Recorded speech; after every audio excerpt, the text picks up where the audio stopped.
Welcome to Talk Wrestling here on the Jeff Meacham Network. Yes, it's Friday, but yes, this is Jeff Meacham Network's Talk Wrestling, not Meach's Roundtable. I'm still on the fence of bringing Roundtable back. I don't see the need to do that, honestly.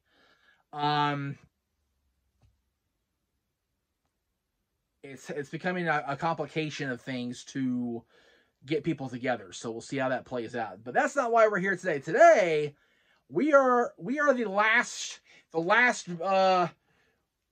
go home, if you will, because SmackDown's tonight, and they're not going to cover this on SmackDown that I know of, unless they're going to do something I'm not aware of, because I don't watch SmackDown very often. But Sunday is NXT Takeover Portland. NXT Takeover on their own this month. They don't have a pay-per-view to lead into, so they're on Sunday this month, I should say. Live on the network from Portland, Oregon. I wish I was going. I have family in Oregon. I'd love to be able to go crash with them and go see this show. But at the same time, it's going to be awesome here more than I'll call these 6 matches, because this is, in my personal opinion as an NXT fan, going back to the first takeover, which was called Arrival, of course, as we all remember. This is probably the most stacked card they've ever had. Each match on its own could main event a episode of NXT. Each match on their own, honestly, could main event a takeover. And here they are, all 6 of them in one night. It's very much an all-star show. It's going to be a kick-ass presentation by the Black and Gold brand. I'm looking forward to it. I know everybody out there is looking forward to it. Don't forget, you can check out NoDQ.com for coverage of this show as it happens on Aaron's Twitter at NoDQ.DOTCOM and at Aaron Rift.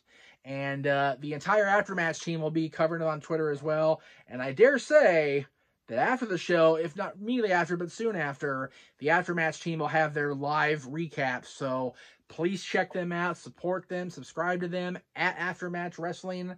I'm not sure of the link off the top of my head. I don't have it here in front of me. I'm not that technologically sound with this stuff yet, so I'm still doing the podcast, still doing the YouTube, but I'm working on having technology at my disposal when I'm using the phone and the tablet. I need another piece of equipment, right? I don't keep using printer paper. It's just going to be expensive. So anyway, let's get into this show, because this show, again, as I said, probably the most stacked takeover they've presented in the 6-year history of the takeovers. And I'm just going to jump right into the North American Championship match between Keith Lee and Dominik Dijakovic.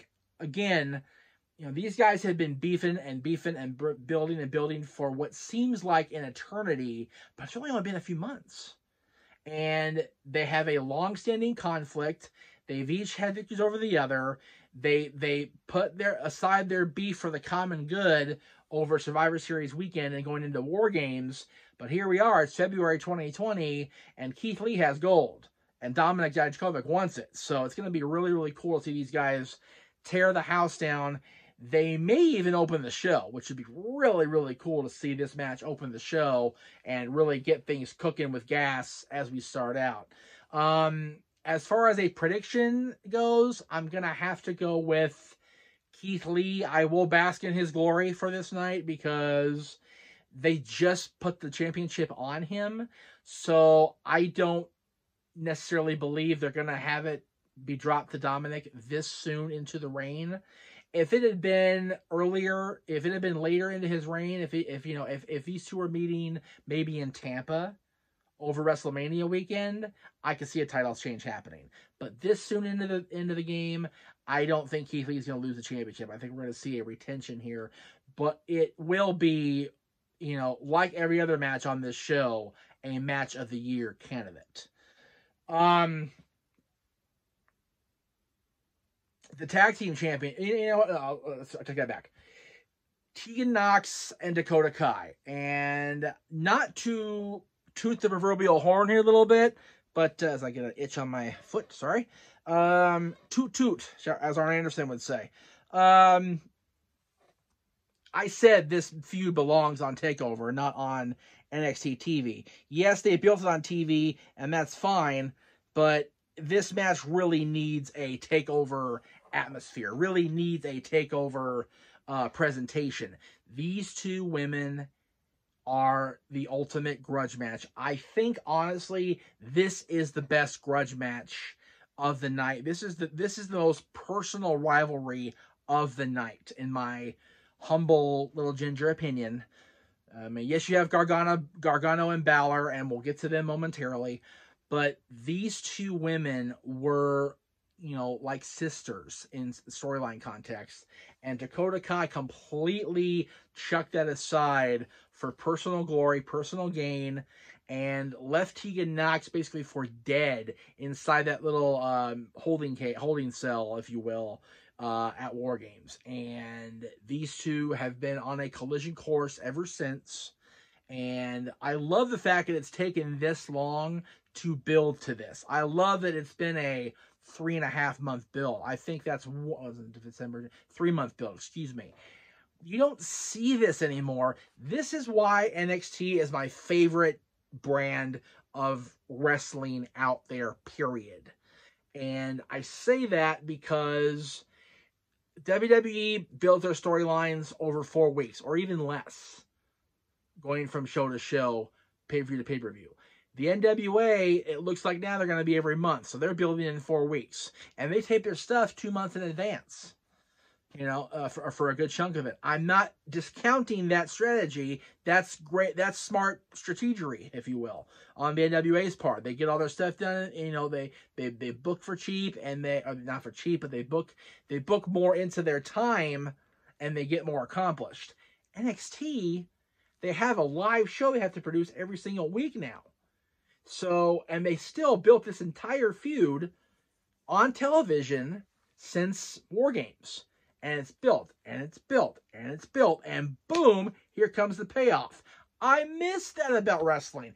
I miss going from Mania to SummerSlam and seeing what was going to happen. I miss building a storyline from the Royal Rumble to WrestleMania. That's what made my childhood, anyway, so wonderful as a wrestling fan, because you got to see stuff build and build and build, and then, oh my God, when is the payoff going to be, and how good is it going to be when the payoff does happen? It's almost like a euphoric moment where, you know, you build, and then you just have this big climax at the end, and that sounded kind of graphic, sorry about that, but that's what this is. These two women have a personal, deep-rooted grudge against one another for completely different reasons in their minds, and the only way they can solve it is to beat the shit out of each other. I think that's freaking genius booking. Let these two women tear the house down and, you know, really make, you know, management aware that, you know, well, I should be champion too, and, you know, I deserve the main event. I deserve to face Rhea tonight. The hell with Bianca Belair. This is my opportunity. As much as this is a grudge match between two former best friends, this is also both Dakota and Tegan's chance to say, hey, where's my title shot? So, as far as the win, I think WWE sees more in Dakota Kai than they do in Tegan Nox long term. I think Dakota Kai as a heel long term has more traction than Tegan Nox does as a revenge-based babyface, if that makes any sense. So I think they're going to book Dakota Kai to come to the victory. But again, like the North American Championship match, this is going to tear some shit up. It's going to be a wonderful presentation. I think these girls have everything it takes to really do wonderful things in Portland. And again, as a women's wrestling fan going back many, many years, you know, I look forward to this and the championship match, of course, which we'll get to in just a moment. The other grudge match on the card is Johnny Gargano versus Finn Balor. And this goes back, well, in Finn's mind, it goes back even further than when he kicked Johnny in the head with the Pele kick when he returned to NXT. This goes back to when Finn Balor left NXT and tried to apply his craft on the main, quote-unquote, main roster. And Johnny Gargano usurped his position as Mr. NXT, Mr. Takeover, the face of NXT, the heart and soul of NXT. And Balor's like, me, I want that. That's my job. That's my position. And that's been the basis. And it's been built very well. Again, Balor came back late last year, and it's been building and building and building. This is one of those things where it just, having the takeovers so staggered apart from each other is just tremendous decision making on the part. And again, it sounds like I'm kissing Triple H's ass here, but maybe I am. Maybe I am. I don't know, because I have been a fan of Triple H's presentation of NXT from the beginning.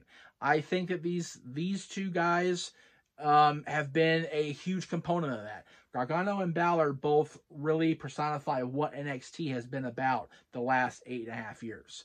So, again, or 7.5 years, whatever it is. These two guys can go. And this is going to be one of those indie lovers' dreams, because both these guys are full of high spots, full of intensity, full of piss and vinegar, and they're really going to tear into each other. They're really going to try to prove their point that they are the heart and soul of the Black and Gold brand, and it's going to be a barn burner, as they say. And picking a winner is this is probably the hardest win for me to pick. And as shitty as this sounds, as completely cop-out as this sounds, I'm going to go with a no finish, a non-finish. Whether it's a double DQ, whether it's a double countout, they're not going to come to a conclusive finish here between Gargano and Balor, because they're going to let them keep going on into Tampa. That's where I feel the blow-off is going to be, is in Tampa, in front of their WrestleMania crowd, WrestleMania weekend crowd, excuse me. That's where I think it's going to ultimately pay off. So, again, food for thought. The NXT Tag Team Championships will be decided as the Undisputed Era, of course. Fish and O'Reilly defend against the what are they called? The Broserweights. Thank you. I couldn't think of the Broserweights. The Dusty Classic winners, Pete Dunne and Matt Riddle. And I don't know why I feel this way. I'm not going to get too deep into the weeds on this match, because quite frankly, this is probably the one I'm least looking forward to, just based on presentation. Yes, both teams have been built very well. Yes, people are really high on Riddle, and they're really high on Pete Dunne. I'm not a big Riddle fan, I'll be honest with you. I've not dug the vibe. I don't understand his approach to interactions with his peers, if that makes any sense. So, I'm not a fan. But I do recognize the guy's talent. He's very, very talented. No limit to his potential as a WWE or NXT superstar. But I don't think that he and Dunn are the ones to dethrone Fish and O'Reilly. And there's going to be some sort of miscommunication, I feel, between the two. And they're going to lose the match. And they're going to have a spark of hostilities between Dunn and Riddle. And maybe we get them in Tampa one-on-one. Again, up until this last week of TV, or last week's TV, I should say, not this week, but last week's TV, I was looking forward to Rhea Ripley defending against Bianca Belair. Yes, Bianca's gotten a couple chances, and yes, she's come very, very close to defeating Shayna Baszler, but she didn't. So the thinking was, well, maybe she can beat Rhea Ripley now. Maybe this is finally her time. And then we have Charlotte Flair in the mix, who is the winner of the Royal Rumble and can therefore choose the champion she faces. And nobody has ever stated that the NXT championships were off the table for the Royal Rumble winners. So, you know, I put my potential card up for Mania. I don't know what's been booked as I record this. I don't know what's being booked right now. But I think my presentation of Becky versus Shayna, Bayley versus Sasha, Charlotte versus Ripley is the way to go with the championship matches. It just makes the most sense to me. So Bianca will go down without a fight, let's be honest, but this is probably the easiest one to call, because Rhea Ripley has nothing but upside to her. She's either 23 or 24 years old. She's got the world at her fingertips and nothing but time to develop into something better than she already is, and she's very damn good now. So a match with the Queen on the big stage may sound like a hot shot, and maybe it is, but I feel that's going to be one of the better matches of WrestleMania. And these two may have the best women's match at Mania since Trish versus Mickey. And then you have Adam Cole and Tommaso Ciampa, and just probably the two biggest names in NXT in the last 2 years, along with Johnny Gargano. Let me be clear on that. These two guys, Adam Cole, called the prophecy. He prophesied the Industry Era would be champions. They made it. And then Roddy lost the championship to Keith Lee. So Adam Cole is doing everything he can to make sure that he remains the NXT champion. He will do what it takes. He's proven that in the past.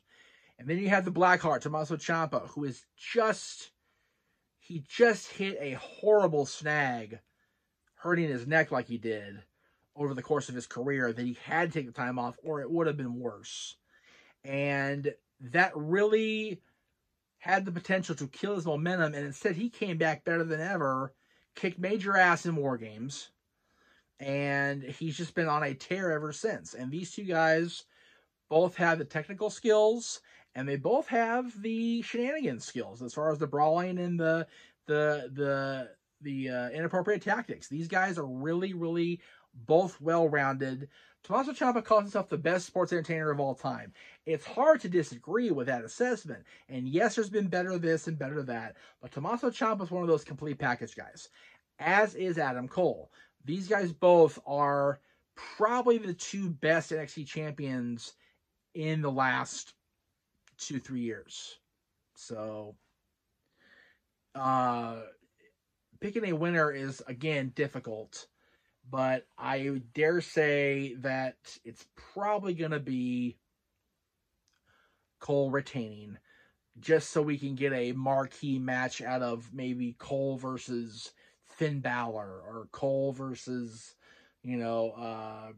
Matt Riddle, let's say. Or there's any number of things. There's, again, I mentioned this on Monday's Talk Wrestling about the talent in indie wrestling. There's so much talent out there in and out of the WWE umbrella that the sky is a limit for booking these guys and girls into NXT and really, making a stand and showing what the Black and Gold brand can do. It's really going to be something special. As I've stated a couple times, this is probably going to be the best takeover they've ever done. And on paper, it definitely is that. This is going to be the best takeover they've done. The best takeover they presented, I should say. On paper, going into it, it's the best they've looked. And it'll take a real colossal bonehead move to screw this up. And I'm not saying that can't happen, because it can. But I'm going to give Triple H and his team the benefit of the doubt and say, we're going to see a hell of a takeover on Sunday night. And I look forward to covering it Monday morning on Talk Wrestling, because I am going to cover Sunday's show on Talk Wrestling, along with answering your questions. Don't forget, I will answer a couple questions on Monday. It will be Ask Meach Anything again. The hashtag's up there out in social media, so check it out. And I will leave you with that, I guess. Have a good weekend, everybody. We will see you next week right here on the Jeff Meacham Network.